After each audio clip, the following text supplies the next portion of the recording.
Happy day. It is Down Home with Tina. I've got special guest, Sage, as you can see on the show this week. I also have some wonderful folks, 3 different groups, I'll say, of folks coming on. 2 individuals. One is from the Central Ohio Youth for Christ. I've also got coming up with Salvation Army, going to talk about the Red Kettle and the holiday season and what they've got going on. And then also a business that I cannot even imagine what it's like to own a business such as this. It is a towing business. Folks, don't go anywhere. A lot to share with you ahead. It is Down Home with Tina. Dagger Law has more than 110 years of experience in nearly every aspect of the law. When we're not just helping clients, we're helping the community. You'll see us at festivals, sporting events, and around town because we live and work here too. We are your neighbors, and we want to help you when you need it. When we help each other, we're stronger. Our community is stronger. Creating a strong, vibrant, healthy, and safe community is everyone's responsibility, and we take the responsibility seriously. We are local, we are trusted, we are experienced.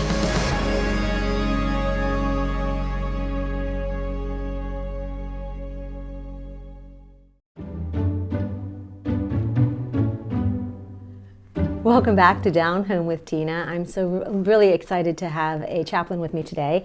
I got to know him through a juvenile detention center that most of you that watch the show pretty regularly know that I've talked about it from time to time. Those kids that are there, youth, they say youth, I call the kids kids, that they range from. It's typically from the ages of 13 to 18, but I still call them kids and I even tell them that. Well, we're going to just have a conversation because Chaplain Telfer, he goes in there and it is a youth ministry that you work through, but I want you to share everything about that because we get to our paths cross very seldom because you have a bigger thing than just doing that there. You go all different places. So I see you for maybe a couple of minutes and we try to get in, hey, how are you? And kind of try to catch up and things, because I'm back and forth, of course, from North Carolina. So I'm only a substitute there and I go in and do projects. But I want to welcome you to the show. Thank you so much for taking the time to be here with me to talk about what you do, because I cannot even imagine what it's like for you. Well, thank you for the invitation, Tina. I really, really appreciate it. Yeah, so you are Youth for Christ. It's a ministry? Yes, Youth for Christ, which is a national, and then we also have an international ministry, but I'm under the national umbrella. And then there's about 130 chapters in the nation, and our chapter is Central Ohio Youth for Christ, which is Franklin County and all of the surrounding counties. Those are the areas where we target youth ministry. Central Ohio Youth for Christ, what is it exactly that you do? Well, we have a long heritage. We started in 1944, Wow. So we've been around 80 years. And we basically, again, our target population is 11 and 19-year-olds that, again, are not in a local church, and also are also needing to hear about God's love for them. And generally, these are populations of teens that often are not reached on a regular basis by the churches. We call them sort of marginalized populations, and those are the different segments of youth culture that we reach out to. Chaplain, why did you decide to do something? How many years have you been doing this, and why did you decide to do this? Well, I started as a volunteer with the Youth for Christ chapter in Lexington, Kentucky, because I graduated from the University of Kentucky and then started volunteering there. So I started back in 1990, so I've been at it 34 years now. I was a volunteer for 1 year there, and then I moved up here to Central Ohio and started volunteering. And then in 1998, I went on part-time staff and remained on part-time staff until 2004 when I became full-time staff, and I've been full-time staff ever since. What was it about it that made you want to go in that direction? It was mainly my time in college, just studying. I studied history. That was my major, and I just saw some things happening in American society that I felt were going to really impact young people, unfortunately, in a lot of negative ways. Yeah. And basically, I went to a talk by at the Newman Center, which is the Catholic Center at the University of Kentucky, and I heard about the young people that ended up being runaways and going to the big cities, and then ended up being trafficked. And Covenant House was the name of that Catholic ministry, and that really stirred me towards this population of runaways, probationary teens. I was actually going to go serve there for a year, decided not to, but that led me then to go start volunteering with Youth for Christ, because actually in Lexington I started serving as a volunteer at a detention center as a volunteer. What do you think it is that you do or say, and I know it could probably just depend on the youth themselves, that gets them to have a different mindset and their belief, even in a more Christ-like way? Well, yeah, we want to mainly we want them to be seen, heard, and valued. Yes. So I feel my greatest role as chaplain is just to listen to them. Because I had a volunteer say one time to me that what changed his life was when an adult talked to him like a normal human being. Right, and I think Tina, from your experience over there as well, a lot of these young people have never had an adult talk to them like just a regular conversation and normal human being. And then also we focus on our 3-story model, which is, hey, your story, my story, God's story. So a lot of them, just to get to know where they've been, where they're at, where they're going. Obviously, as you know, they're dealing with so much trauma and so many challenging circumstances. They made a lot of bad choices as well. That's why they're on probation. That's why they're in detention. They've been charged with misdemeanor or felony charges.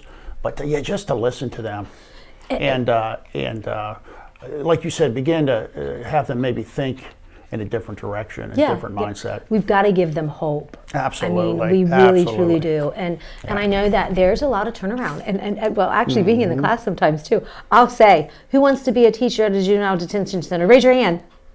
And they're like, no thanks. No thank you. Who wants to be a juvenile detention officer? No thanks. And the reason why I ask them those questions is because there is a turnaround.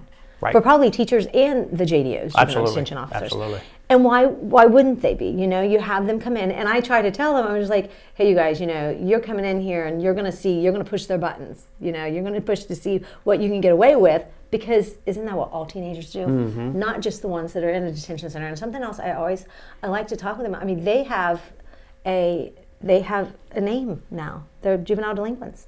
Right. Is what they call them, kids, and that's sad to me, because I'm like, you don't have to be that. You can change that for yourself. Absolutely. You don't have to, just because maybe some people in the community know that about you, that you've been in trouble and you've done these things. You can still make a change and make a difference in that. But it begins with how I feel, not hope, but believing and trusting in the Lord and having faith. Yeah, I really highlight a lot 1 Corinthians 13:13, with the Christian belief that the great gifts of faith, hope, and love, that's what can turn them around. Mm-hmm. And hope is and so many of them don't have any hope. No, yeah. And I love what you said about how you treat them. I tell them, you respect me, I respect you. I'll tell them that when I go now. I say, you respect me, I respect you. Mm-hmm. And when you have that mutual understanding, it's amazing. They were different kids, I feel, when there's positivity coming into, and you're giving them that hope. Absolutely. And that belief. So, my goodness. Well, and for a lot of them, it's a pause, right? Mm-hmm. So what I'm grateful for is they've been sent there by a judge or magistrate. They have to serve a few days, a few weeks, a few months, though detention sentences are becoming longer, a few weeks, few months, as you notice, right? Yes, yeah. And but they're not out victimizing other people or themselves, which is good, because there's protection. And then they have time, they have stability in there. Yeah, it's not the best, obviously. It's not where they would want to be, and they need to be on a long-term basis, obviously. But they're going to get 3 good meals. They're going to have a safe place to sleep. Hey, you, part of the educational team, has just done a great job at other programming, and they have, recreational time, physical training. They just get to slow down and begin to let those cobwebs get out of their mind a little bit. Yeah. And I was telling them, I'm just like, you know what?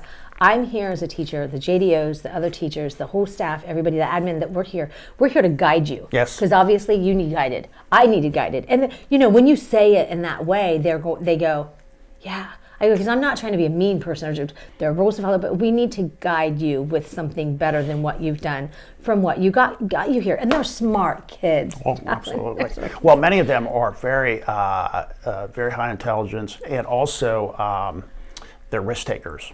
Well, unfortunately, they're being deviant, but a lot of them have entrepreneurial abilities.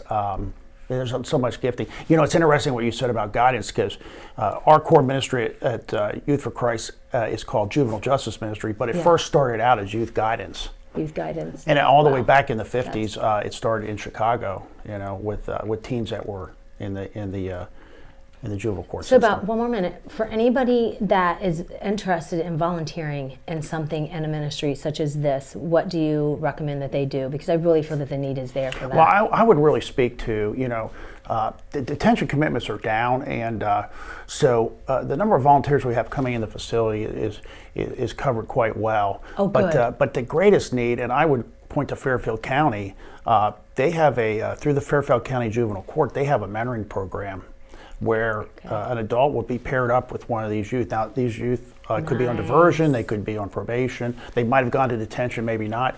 And it's not a huge commitment. It's 90 to 120 days, and they really monitor it, and they make it part of their probation. But again, these young people just need relationships. They do. And as you know, the real challenge is when they get out. I know, and I can't be there for them when I get out. They get out because we wrestle with that too on staff, and yeah, that's what I would say is the greatest need. Okay, thank you so very much. Thank you, Tina. That donations, I mean, whatever, just follow you guys, Youth for Christ? Yes, Central Ohio, COYFC.org. Perfect. COYFC.org. Perfect. And that's our website.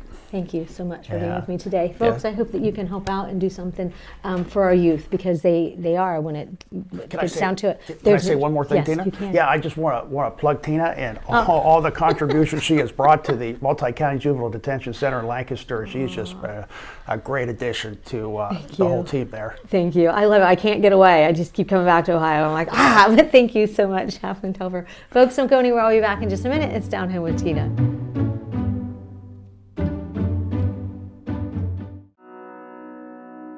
The Frankie Smith Funeral Home and Crematory in Lancaster and the Johnson Smith Funeral Home in Baltimore have a long and wonderful history of serving our community. Feel free to give us a call at 740-653-0652. Stop in and see us at either of our two locations, 405 North Columbus Street in Lancaster and 207 South Main Street in Baltimore. Respect for tradition, regard for change. What makes Fairhope what it is our staff. It's always a question that we ask, why do you want to be here with us? And what they most always say is, you've touched my life this way. You know, you took care of this person, or I've seen what you've done and I want to do that. And so the staff that have been here know what it takes. They've been on the other side. They see what it takes to make someone comfortable, to make the family comfortable, and really what kind of support they need. And so I think that's what really makes Fairhope what it is.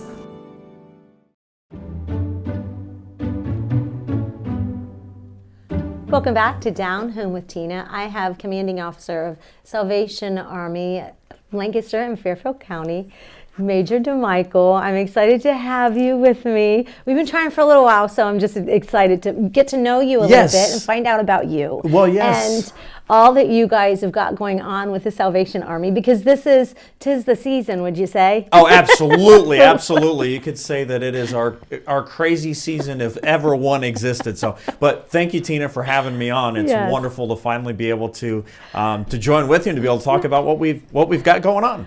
And what is it? I know you've got, the Red Kettle and Christmas coming up right around the corner. Yes. As a matter of fact, we kicked off on the 16th, so we've actually got bell ringers out now around Fairfield County. They started off at Walmart and Hobby Lobby and JCPenney on the 16th, and then they're all out starting at Kroger on Black Friday. So, I mean, it's a big season for us. It's a busy season for us. We're trying to raise $100,000 this year in just 6 short weeks. So, I mean, it's a lot to get that done. Yes.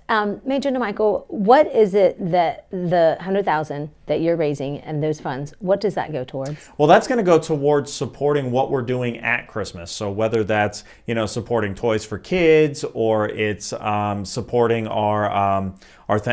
it supported our Thanksgiving dinner, some of those things that we're working on. But at the same time, it also supports what we do throughout the year. Mm-hmm. So this last year, to give you an idea, we actually provided enough food for 103,000 meals out of our food pantry. So the money that comes in at Christmas time helps to support that. It helps to support our Samaritan Center for Adult Day Services. It goes to support our youth programs. All those things come together because Christmas really is our biggest fundraising time of the entire year. Is it only cash people give as they walk up to the red kettle? No, not at all. You see cash, you see coins, you see checks sometimes, all kinds of different things. And we even have on the kettles, we have QR codes that folks can snap a picture, and it takes you right to our website, and you can give that way as well. And we've actually seen an uptick in that over the last couple of years. And I bet. It's very interesting to see all the different ways that folks participate. Well, it's because even for myself, I don't always have cash. And sometimes I'm digging at the bottom of my purse, even a quarter or something like that. I'm not saying that I know every little bit counts. Exactly. That's what I mean. But yeah, with that makes it a lot more convenient for those people that are tech savvy. They do like to do the QR thing and codes and all that stuff and to give in that way. Absolutely. And I'm the same way. I very rarely carry cash. So the same thing, to be able to take that picture there, it's a quick, easy way to give and be a part of the campaign.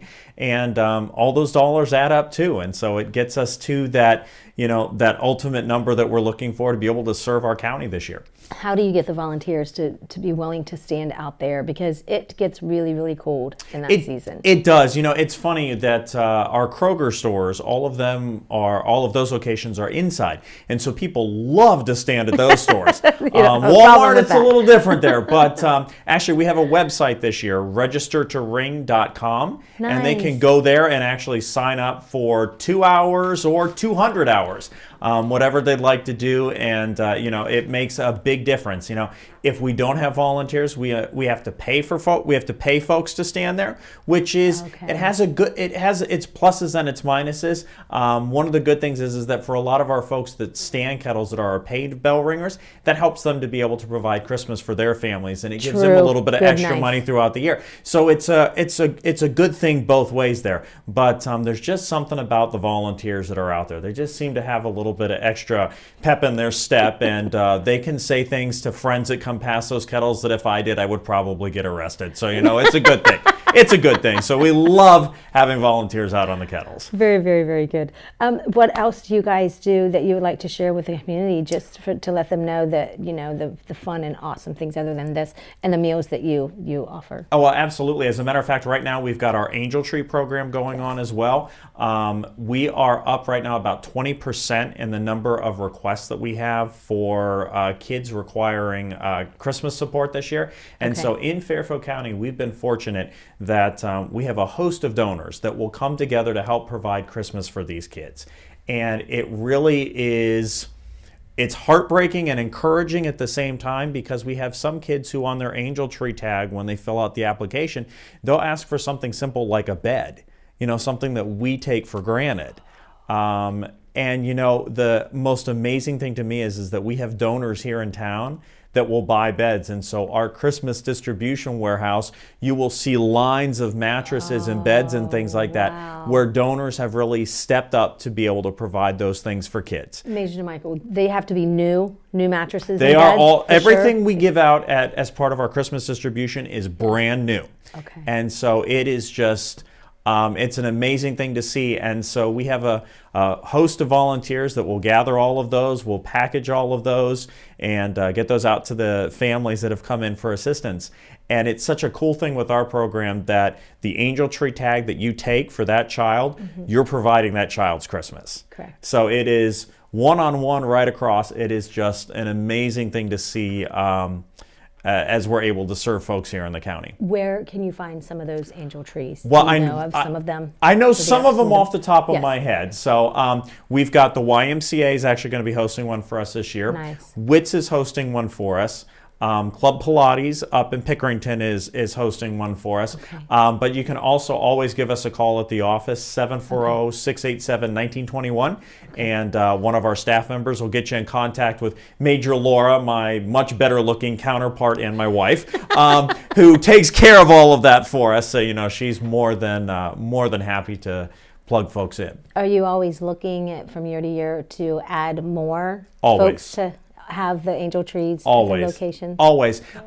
When we first arrived 10 years ago, we had one donor that kind of basically took the entire Angel Tree program. And so as the 10 years have gone on, they've kind of cut back a little bit more and more. And we appreciate them for all that they've done for all these years, but they're getting ready to move on to a different stage in life. And so we're always looking for more folks. And I love the fact that it's more people in the community coming together, being able to meet those needs. And it really becomes a community-wide effort. And it's just a beautiful thing. How do you distribute these gifts? You say the families come to pick them up? They actually come to pick them up. The distribution. And so each Angel Tree package will actually have a code on it, and so those codes are all gathered together and put into these bags that they can match them all up. And so we have some volunteers in the Fairfield County SWAT department comes up and helps us out at our at the former Golden Corral building. And so all of those are kind of lined up there, and in 3 hours all of the families will come through and get their things, and we wish them Merry Christmas. And my wife has it down like a well-oiled machine. I am constantly impressed at how well she's able to do it and how quickly she does it. Anybody interested in volunteering for anything that you do throughout the year, how do folks contact and reach out to you for that? They can absolutely they can call us, the 740-687-1921 number. You can also visit us online at salarmy.us/Fairfield County. And there's all kinds of ways to get involved there. You can even find us on Facebook. We've got a pretty good Facebook presence and things like that. And we just love to have the community support because we can make it such an impact together.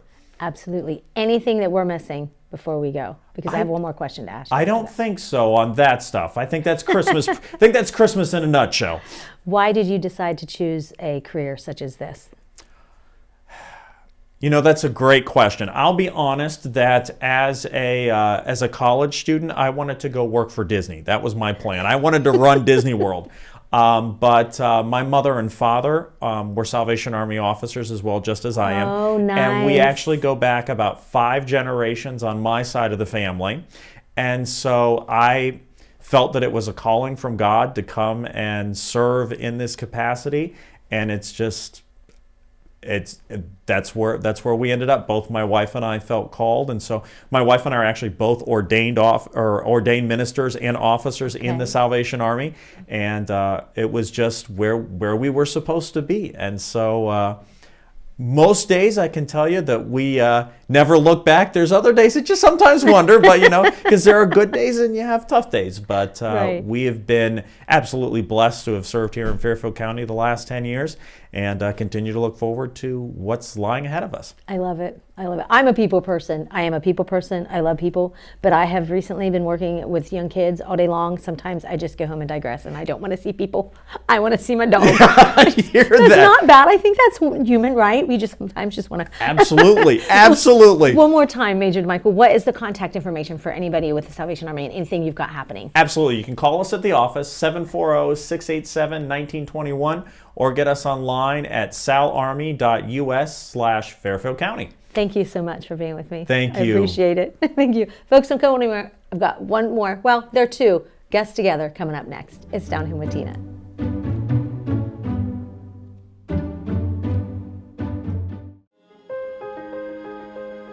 I believe recovering from self is one of the bravest things that anybody can do. And it is an absolute honor to be able to witness people evolve, grow, find purpose in their lives. The reason why I do what I do is I love helping people, and I really love to work on understanding and striving to improve the lives of the people in our community. Being in Fairfield County is having a network of people around you. I like helping veterans, and I think I like that my job is never the same day to day. Every day brings a new set of challenges to overcome and new people to help, so it's always changing. Community, connections, collaboration. The Fairfield County Way.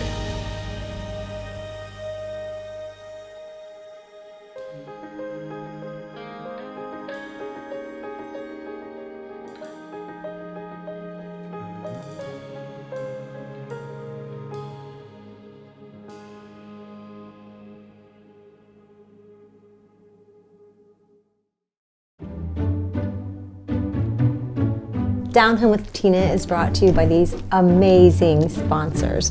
Folks, this being I call it my Thanksgiving special. Of course, it's airing through Thanksgiving time. And we have businesses in our community, very few of them. I don't even know offhand any other, of course, except for like the hospitals, and things like that. But a business such as this, A&L Towing, that it is 24/7, 365 days a year. And I just wanted to show gratitude towards a business such as this, because it's demanding, it's ongoing, it's nonstop. I can't even imagine, because you are there in some cases for the worst day of a life of a person when you're out on a tow. And you know what I mean, on those tragic accidents and things like that. Yep. But I want to talk to you a little bit about A&L Towing and what it's like, and family owned and operated from the get-go. I'm not going to say anymore. So I'm going to welcome Frank and Shada Moore to the show. So thank you guys for taking the time and being with me today. Thank you. Thank you for having us. Tell me, who wants to begin, how many years have you been in business? When did you begin? What year? 2008 is when we originally started, and 2010 is when we LLC'd our business. Yeah. What's it been like so far, Frank? It's been a roller coaster ride. Yeah, probably is. like a lot of businesses. I know we don't really talk about 2020. What was 2020 like for you guys when that? Did it affect you at all? Because towing was kind of like, I know people weren't as many out on the roads probably, but It was still a high demand, but it did. It affected us. I wouldn't say as much as other businesses, but it did affect us. Yeah. What's it like as you, and what do you do, Shada? Do you go out and you do the towing, or are you more the behind the scenes? I'm behind the scenes. They see more of our employees and Frank than they do me. I'm behind the scenes, picking up the slack on paperwork, and when Frank needs a break, I do a little bit of answering the phones and whatnot, but I'm more of a support paperwork kind of person. Yeah, but you're also the mama, so you have children as well. Now, were they adults when you started the business, or No. were they younger? No. What's it like running a business like this with family? It's rough. It takes a lot. It takes encouragement from each other, and a little bit from others. It takes faithfulness, and just to know that they're going through, just as much as somebody else, if not a little bit more, and just, to be understanding. So. Do you sleep? I do. I meant to ask more in that sentence than that. I do. In that question, I mean, but yeah, you know what I mean, Yeah, because I know you have employees, but yeah. Our worry never stops because we're 24/7. Yeah. A lot of these businesses, their worry stops, when the last employee is home for the day, but ours is, out 24/7. Yeah. So the stress or the worry never stops. But I sleep when I can. There might be some days I get home at 6 o'clock and go straight to the bedroom and lie down on the bed. And Yeah. so. What is your favorite thing about doing what you do, Frank?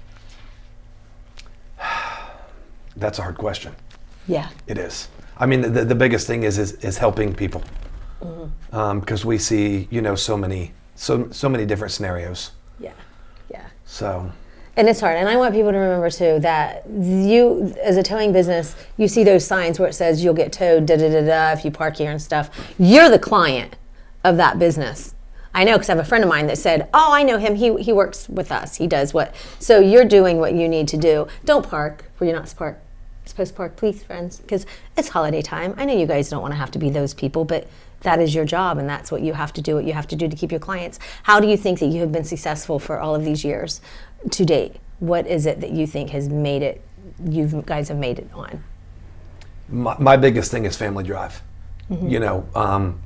I know I have to do what I have to do to support my family. Mm-hmm.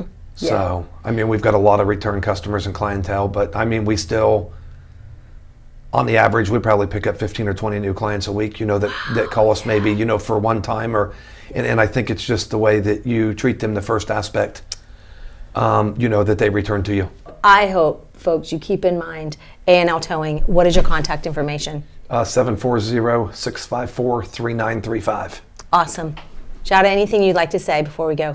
Nope, just we we are a family-run business, and we try to make sure we are family. We treat others like family. Family-owned business from the get-go that's never been sold to any other family member, nothing. You all are the ones from the get-go from now, and that's the way it's been. Yes, I think ma'am. you're one of the only ones locally, so congratulations to you. Thank Keep you. on going. Hey, and I'll tell you guys, thanks so much for watching this week. I hope you have a happy Thanksgiving. God bless, and good day. It's Down Home with Tina.